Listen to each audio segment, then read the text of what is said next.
नमस्कार दोस्तों, जैसे कि आज हम लोग 10th क्लास का पहला जो है चैप्टर हिंदी का, जैसे कि आप थंबनेल में देख रहे हैं, हिंदी क्षितिज क्लास 10 हिंदी पाठ 1 पद। इसका कवि जो है, पद की जो रचना की है वो कवि जो है सूरदास। आज हम लोग सूरदास का जीवन परिचय के बारे में जानेंगे। सूरदास जी का जीवन परिचय हिंदी क्लास 10 का है, झारखंड बोर्ड। तो इसको देखिए और परिचय, इसमें से ऑब्जेक्टिव क्वेश्चन आते हैं झारखंड बोर्ड में, तो इससे 1-2 नंबर का मिलेगा। तो जरूर इसको पढ़िए और थोड़ा अच्छा लगे तो जरूर सब्सक्राइब कीजिएगा। चलिए आइए हम ध्यान देते हैं। पद और सूरदास जी ने पद की रचना की। सूरदास का जीवन परिचय, जन्म 1478। सूरदास जी का जन्म जो है 1478 में हुआ। पहली मान्यता स्थान मथुरा के निकट। बात करें तो पहली मान्यता के अनुसार कुछ लोगों का कहना था कि सूरदास जी का जन्म मथुरा के निकट रुनकता या रेणुकता क्षेत्र में, रुनकता या रेणुकता क्षेत्र में कुछ विद्वानों का कहना। लेकिन दूसरी मान्यता के अनुसार, पहली मान्यता, दूसरी मान्यता के अनुसार स्थान दिल्ली के, यानी दिल्ली के पास सीही माना जाता है। यानी कुछ विद्वानों ने माना कि सूरदास का जन्म मथुरा के निकट रुनकता रेणुकता क्षेत्र में हुआ। लेकिन कुछ विद्वानों का मानना है कि दिल्ली के पास सीही माना जाता है। कुछ विद्वानों का कहना है कि इसका जन्म जो है स्थान दिल्ली के स्थान सीही माना जाता है। इसके गुरु, यदि बात करें गुरु के बारे में, तो सूरदास के गुरु महाप्रभु वल्लभाचार्य। सूरदास के गुरु महाप्रभु वल्लभाचार्य थे। सूरदास अष्टछाप के कवियों में सर्वाधिक प्रसिद्ध थे।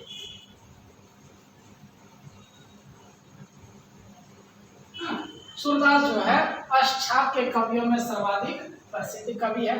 ये अष्टछाप कवियों में ऐसे प्रमुख कवि थे। निवास स्थान की यदि बात करें तो मथुरा और वृंदावन के बीच गौ घाट, ये हमेशा कहाँ रहते थे, तो मथुरा और वृंदावन के बीच गौ घाट जो थे, गौ घाट के ही किनारे रहते थे। और भजन कीर्तन श्रीनाथ जी के मंदिर में भजन कीर्तन करते थे, बस वहीं उसका भजन कीर्तन किया जाता था।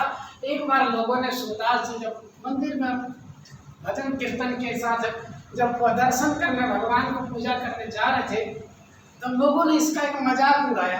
क्या मजाक उड़ाया कि इसका तो आँख है नहीं, ये अंधा है, तो क्या भगवान को देखे, क्या पूजा करे।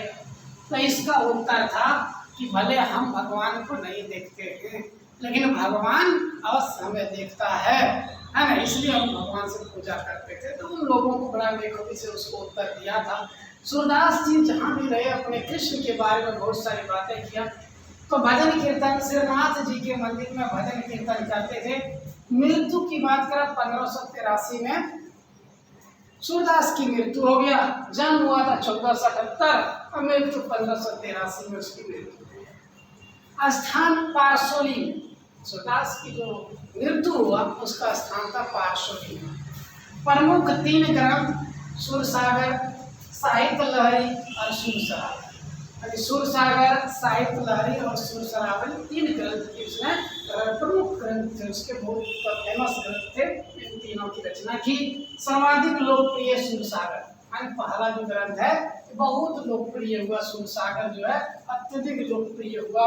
चित्र, खेती और पशुपालन, ये जो थे चित्र में खेती और पशुपालन वाले भारतीय समाज के दैनिक अंतरंग अंक का चित्र किया। इसमें चित्रों के बारे में खेती और पशुपालन वाले भारतीय समाज का इसमें दृश्य को दिखाने का काम किया। और चित्रण मनुष्य की स्वाभाविक वृत्तियों का चित्रण सूर्य की कविताओं में मिलता है। अब इसने चित्रण किया, अंदर की बात को उल्लेख करने का काम किया कि मनुष्य की स्वाभाविक जो विचित्र वृत्ति था उस चित्त वृत्तियों को किस प्रकार से बदलने का काम किया। और श्रेष्ठ कवि सूर्य वात्सल, देखिए बहुत इंपॉर्टेंट बात है। वात्सल और श्रृंगार के श्रेष्ठ कवि माने जाते हैं। आपसे पूछेगा सूर्य कैसे कवि थे? सूर्य जो थे वात्सल और श्रृंगारिक कवि थे, तो ये श्रेष्ठ कवियों में से था, श्रृंगार कवियों में से था, श्रेष्ठ कवि माने जाते हैं। सहज मानव प्रेम, इसमें सहज मानव के सहज प्रेमों के बारे में उल्लेख किया है। तो मानव का सहज प्रेम कृष्ण और गोपियों का, इसने कृष्ण और गोपियों का प्रेम, जैसे कि आप इसके द्वारा जो रचित कविता है पद, अब पद में जो पढ़िएगा इसमें इसी के बारे में उल्लेख किया गया, कृष्ण और गोपियों का प्रेम के बारे में बताया गया है कि कृष्ण से गोपियां कृष्ण से कितनी प्रेम करते थे। उसके जितना ही ब्रजवासी में ब्रज में जितना भी होते थे, नटखट वृंदावन में जितने ही हर एक प्रकार की लीलाएं किया है भगवान कृष्ण ने, उनके बारे में सूरदास ने लिखने का काम किया। बड़ा करीबी से लिखा, बड़ा मार्मिक तरीके से लिखा।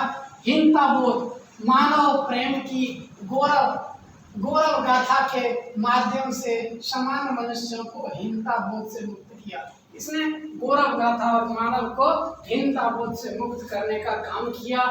और भाषा इसकी ब्रज भाषा, क्योंकि वृंदावन में रहते थे है ना, वज्र किनारे, तो वही वज्र भाषा, इसने सबसे अधिक वज्र भाषा में उल्लेख करने का काम किया है। कविता रचना जो है, और साथ ही साथ गए मतलब वहाँ के लोक भाषा को भी इसने काफी प्रचलित करने का काम किया। लोक भाषा को बड़ा अच्छी तरीके से लिखने का काम किया, जन भाषा के रूप में परिवर्तन किया है।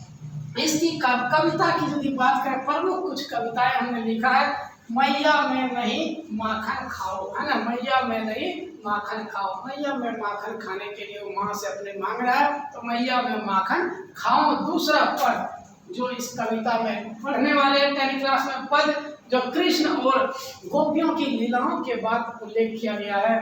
मैया कब बढ़ेगी छोटी, और कृष्ण जो है कृष्ण के प्रति सूरदास जी लिखते हैं कि माँ को बोलती है कि कब हमारी छोटी जो है बढ़ेगी। चौथा, हरि अपने रंग में कछु गावे, हरि अपने रंग में कछु गावे, मतलब क्या गा रहा है, हरि अपने रंग में कुछ क्या गाने की कोशिश कर रहा है। पांचवा, यानी अखियों हरि दर्शन की भीखी, मतलब भगवान को देखने के लिए आंख हमारा तरस रहा है, आँखियाँ हमें दर्शन की भूखी, मेरी आंख जो है भगवान के लिए दर्शन के लिए भूखी है। वही लिखा, आँखियाँ हरि दर्शन की भूखी। तो इस प्रकार सारी चीज हमने उल्लेख कर दिया इसमें जीवन परिचय में। लेकिन इसमें प्रमुख यदि आप बात करें तो प्रमुख ये ग्रंथ को याद रखना है, 3 ग्रंथ की रचना किया। इसका जन्म, इसकी मृत्यु, कहाँ स्थान, तो कुछ मृत्यु का स्थान पारसोली और जन्म के स्थान दोनों ऑप्शन जहाँ आपको मिले, एक सीही और दूसरा हो गया मथुरा के निकट रौनकता और रेणुकता, दोनों जगह में से यह स्थान आपको जहाँ मिले वो दे दीजिए। गुरु का नाम भी आपका बहुत श्रेष्ठ, इसमें महाप्रभु वल्लभाचार्य। कैसा कवि थे, तो अष्टछाप कवि थे। तो इस प्रकार जो है, अब कहाँ वो भराते थे, तो ये स्थान बहुत जरूरी है। गौ घाट है ना, वृंदावन के निकट गौ घाट में रहते थे। कहाँ वो भजन कीर्तन करते थे, श्रीनाथ जी में, श्रीनाथ जी के मंदिर में वो भजन कीर्तन करते थे। तो इतना बेस्ट तरीके से आपको लिख दिए, आप इसको पढ़िए, इसको नोट कीजिए, और बढ़िया से अच्छा लगे तो जरूर कमेंट करके बताइएगा कैसे वीडियो बना, क्योंकि मोबाइल की क्वालिटी थोड़ा लो है ना। जैसे भी आप उसको लिखिएगा। धन्यवाद, थैंक यू।